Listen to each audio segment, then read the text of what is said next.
Hello students, आज हम पढ़ रहे हैं अपना हिंदी व्याकरण का क्लास 8 का लेसन नंबर 19 जिसका नाम है विराम चिन्ह। विराम चिन्ह का अर्थ होता है प्यारे बच्चों ठहराव अर्थात रुकना। भाषा के लिखित रूप में विशेष स्थानों पर रुकने का संकेत करने वाले चिन्ह को ही हम क्या कहते हैं?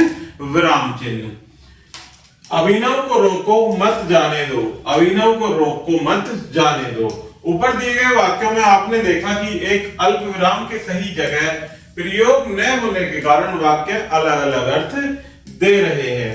हिंदी भाषा में प्रयुक्त विराम चिन्ह पहला होता है प्यारे बच्चों पूर्ण विराम, दूसरा विवरण चिन्ह, प्रश्नवाचक चिन्ह, योजक चिन्ह, विस्मय सूचक चिन्ह, निर्देशक चिन्ह, अर्ध विराम चिन्ह, उद्धरण चिन्ह, अल्प विराम चिन्ह और कोष्ठक चिन्ह। ये इनके सामने दिए गए इनके चिन्ह होते हैं।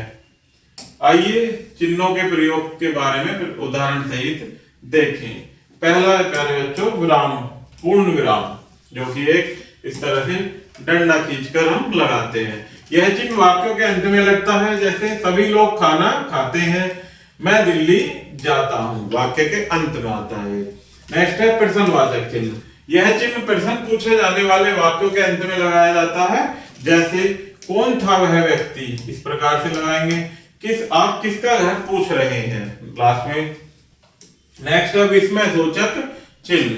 यह चिन्ह घृणा, विस्मय, शोक, हर्ष तथा आश्चर्य के भाव को प्रकट करने के लिए, किसी को संबोधित करने के लिए लगाया जाता है, जैसे वाह आज तो चिड़ियाघर देखने जाएंगे, अरे तुम कहां से आ रहे थे वो। नेक्स्ट है अर्धविराम।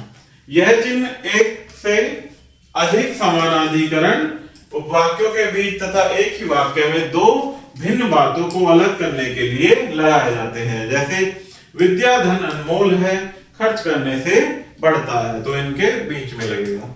माताजी आ गई हैं, पिताजी ने जाने कब आएंगे, इस तरह से यहां लगाया जाता है। नेक्स्ट है प्यारे बच्चों अल्प विराम चिन्ह। इन चिन्हों से वाक्य के बीच में अर्धविराम की अपेक्षा कम रुकना हो तब इसका प्रयोग होता है, तथा वाक्य में आए एक ही जाति के पदों, पदबंधों, वाक्यों के बीच इसका प्रयोग किया जाता है, जैसे आज हर्ष, मोनू, प्रीति विद्यालय नहीं आए, नहीं मैं खीरा नहीं खाता।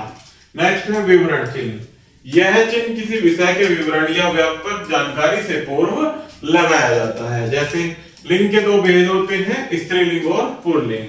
भारतीय सभ्यता का सूत्र है सत्यम शिवम सुंदरम, तो ये इनके बीच में लगाया जाता है। नेक्स्ट है योजक चिन्ह। यह चिन्ह दो शब्दों के बीच लगाए जाते हैं जो किसी संबंध के कारण एक साथ आते हैं, जैसे राम सा पुत्र, लक्ष्मण सा भाई, सीता सी पत्नी, माता पिता, सुख दुख, छोटा बड़ा, इनके बीच में आते हैं चिन्ह इस प्रकार से। नेक्स्ट है निर्देशक चिन्ह।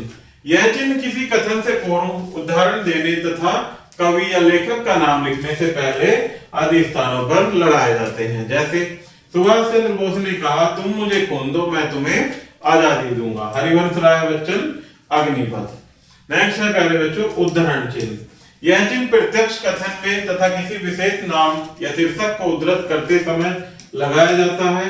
ये चिन्ह दो प्रकार के होते हैं, इकहरे उद्धरण चिन्ह तथा दोहरे उद्धरण चिन्ह। इस प्रकार से मां ने कहा मैं बाजार जा रही हूं, राम की शक्ति पूजा, निराला की रचना है, इस प्रकार से लगाए जाते हैं चिन्ह। नेक्स्ट है प्यारे बच्चों कोष्ठक। यह चिन्ह क्रम सूचक अंकों या अक्षरों के साथ तथा वाक्यों के बीच में किसी शब्द का अर्थ या भाव देने हेतु लगाया जाता है, जैसे सिद्धार्थ या गौतम बुद्ध, इसका दूसरा नाम लिखने के लिए यहाँ ये कोष्ठक लगा देंगे कि पत्नी यशोधरा थी।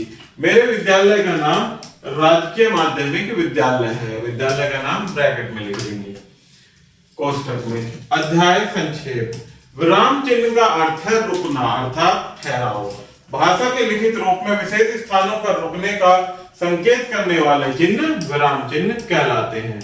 विराम चिन्ह पूर्ण विराम, प्रश्नवाचक चिन्ह, विस्मयादि सूचक चिन्ह, अर्ध विराम, अल्प विराम, वितरण चिन्ह, योजक चिन्ह, निर्देशक चिन्ह, उद्धरण चिन्ह और कोष्ठक है। तो प्यारे बच्चों इस प्रकार से हमारा ये लेसन यही समाप्त होता है।